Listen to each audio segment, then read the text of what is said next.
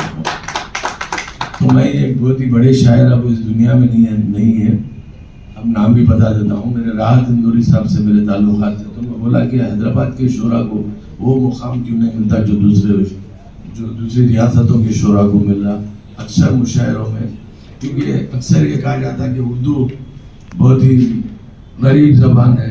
ارے میں بولا اردو غریب زبان کہاں ہے بھائی؟ اردو کا شاعر جو ہے مشاعرہ پڑھنے 1.5 لاکھ روپے لیتا, 5 اسٹار ہوٹل میں کرتا, فلائٹ سے آتا, تو زبان غریب کہاں ہے؟ اردو کا شاعر غریب نہیں ہے تو زبان کہاں پر ہے؟ تو ہم کو فخر ہے کہ ہمارے پاس ایکٹر نہیں ہے بلکہ شاعر ہے. تو اکثر حیدرآباد کے شعراء کو جو مقام ملنا چاہیے تھا ہندوستان میں وہ مقام مل نہیں پایا. اور ایک دوسری ہمارے قدوس صاحب ایک دوسری بات پہ انہوں نے توجہ دلائی کہ جامی صاحب پہ یونیورسٹیز میں کام ہونا چاہیے ان کی شاعری پہ. ان کے اتنے شاگرد ہیں, ساری دنیا میں ان کے شاگرد ہیں, اور ان کی شاعری پر, کلاسیکل شاعری پر ان کے ایک نہیں 3-3 4-4 اسکالرس کام کر سکتے ہیں. ان کی اتنی شاعری ہے, ان کے مختلف گوشوں پر, ان کے زندگی کے, ان کی شاعری کے گوشوں پر کام ہو سکتا ہے. میں صوفی صاحب کو مبارکباد دیتا ہوں کہ انہوں نے